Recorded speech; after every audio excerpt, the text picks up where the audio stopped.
For you to sit in a classroom in rows with your feet planted in front of you, and 60 minutes a day for 175 days a year, and make every student endure that is an injustice. What is performance-based education, first of all? Well, it's simple. Performance-based education is looking at every individual student and saying, how does that student perform the best? You know, there's 4 things that are non-negotiable in Taylor County School District. 1, no kids are held back based upon their chronological age. We have abandoned age-based learning. 2, nobody's allowed to drop out of school. We haven't had a dropout in 7 years. We're not allowed to fail kids. Kids are not allowed to fail. Now, how can that be? We're simple. We're not going to fail them. We're not going to let a child sit in the class, be bored to tears, not do the work. Let them learn the way they learn best. They don't have to sit in the class in an environment and be bored or not like the teacher. We'll change that environment to make them successful. Within our model, we have the 6 spokes, but the 6 spokes allow you, if you still want to choose traditional, you can. If you still want to hold the paper book, you can. But it expands beyond that to where if you don't like that traditional mode, then it enables you to have different options. We went away from the cookie cutter approach, where one size fits all, one education for all, and then we've literally tailored for all of our 2,600 students, we tailor their education to meet what their specific learning needs are.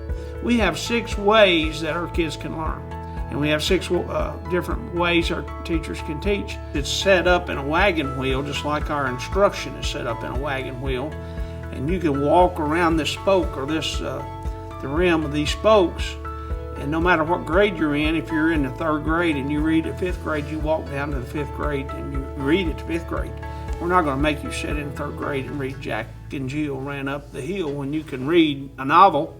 You're going to go read the novel.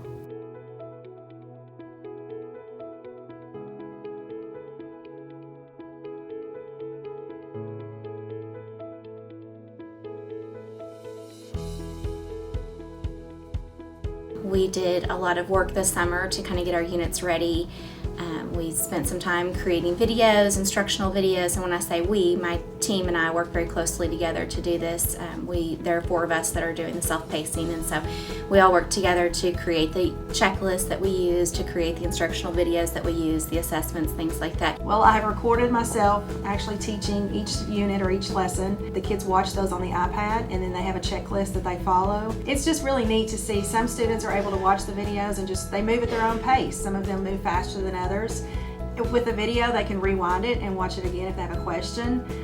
Some students are a little bit more hesitant to raise their hand in class, so this way they can rewatch the videos, and then after they watch the videos, when they do the work pages, they can ask me if they have questions, and I have more time to present and work with them one-on-one as opposed to working with the whole class at the same time. And my kids spend about 45 minutes or so working on their self-pacing checklist. Their self-pacing checklist guides them through their activities for the day. So they're all at different places. Some of the kids might be watching instructional videos. Some of them are working on games with a partner. Some of them are doing practice problems out of a book. Some of them are doing independent work. And then when they're finished with that work, they bring it up for me to check. So this year I have several students that are 3rd grade students that are going to be finishing their content, 3rd grade content, before the year's over. So they're actually going to transition into the 4th grade classroom. They're going to have all the 4th grade instruction because all the instructional videos have already been created by the 4th grade math teacher.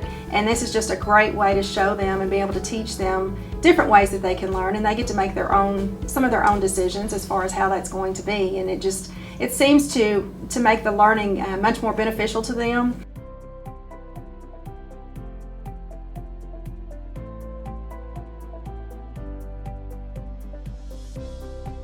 class, we used to do a culminating activity at the very end that sort of assessed what the kids knew. Now the project comes at the very beginning and they're given a reason to learn their information.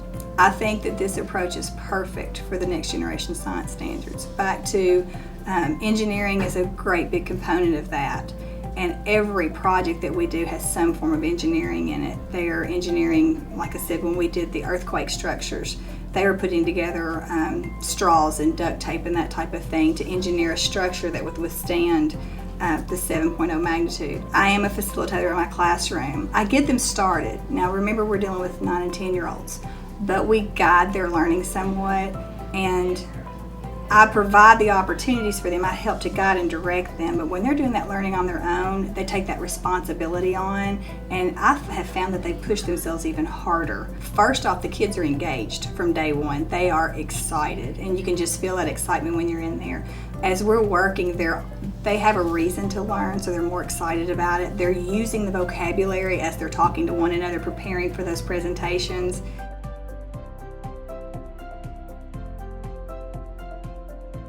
It's more personalized learning, because if it doesn't work for you in a live classroom, we have options. And I think that's Mr. Cook's vision for our district, is to have that wheel of learning. We use it with high potential kids, with gifted kids who they can certainly cut it in the regular classroom, but it's just an alternative for them to provide that enrichment during the day, to give them a chance to move at their own pace.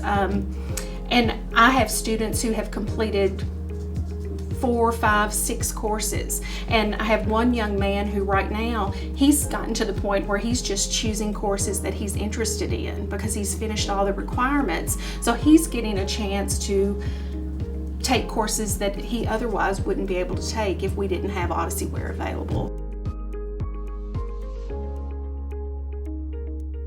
I can be advanced, like right now I'm taking sophomore math.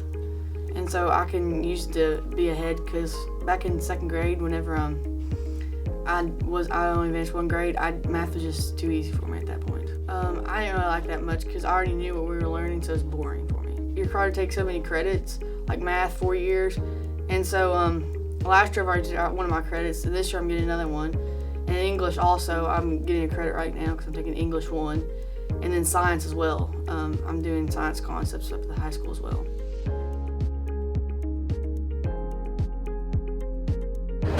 There's basically 2 different types of freedom, like the freedom of yourself and the freedom of your mind.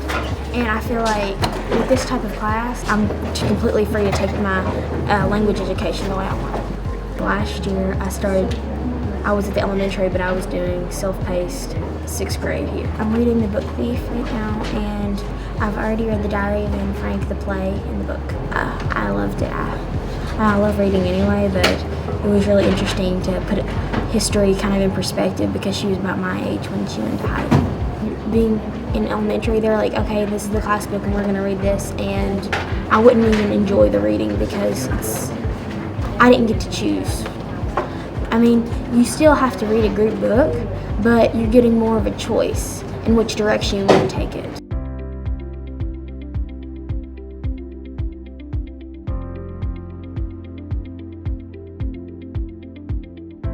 We have 7 periods of virtual every day offered at Southern County High School, and what we do is kids can be put in virtual for a variety of reasons.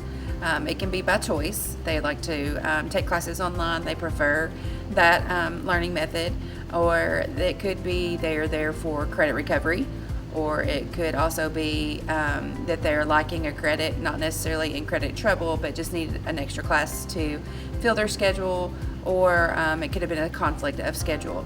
We have 7 periods of virtual every day offered at Southern County High School. I think it's important that they have their voice as far as whether they want the traditional classroom or they want the self-paced classroom, or that they like the online version that we have here with Odysseyware. To customize, we've actually taken the math curriculum that Odysseyware has, and we have actually use our curriculum maps that we use in class. And so what we do is we match up the Odysseyware and our curriculum map so that if a kid was to move in halfway, then they should pick up right where the teachers left off in class. As far as the English courses, they're lined up. And as far as science classes, with our new science teacher in there this year, he has recreated the science classes. Our graduation rate is at 100% because we have somebody that says no, you cannot drop out. It's not an option. We work with them and get a system and get them in place where they need to be, whether it's online or whether they're working and earning credit that way through an internship or through job experience or something like that. We make it work. We manipulate their schedule to benefit them and to be able to keep them to graduate.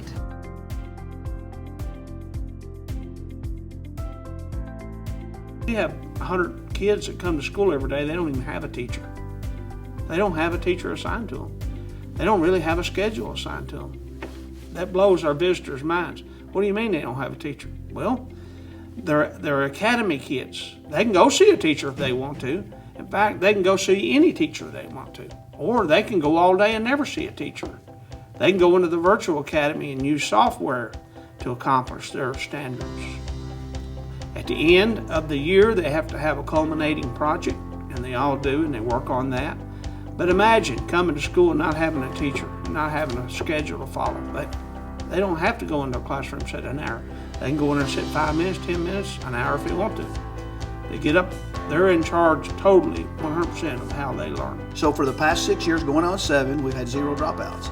We've had 100% graduation rate, and I really attribute a lot of that to the amount of options and choices educationally the students has. There really is a fit educational wise. There's a fit style wise for every student. When you release the control over to the students and you see them latch onto it and they're empowered with that, I'm empowered, I'm responsible for my own learning. It is just, it makes you so happy as a teacher to see that. Like, you don't even worry about, am I in control, am I not in control? You start looking for ways to give those students more control over even more things in class. I didn't have to constantly worry about how am I going to differentiate? How am I going to take care of this discipline problem? Or how am I going to take care of this student? As a teacher, wanting to make sure that every single child in that classroom gets it, being stuck up front and teaching a one-size-fits-all lesson, it was very frustrating. I felt like I knew every single one of my kids on a personal level, where exactly they were in math, and I could never have said that before. I thought I knew my kids before, and I had no clue compared to how I really could know them with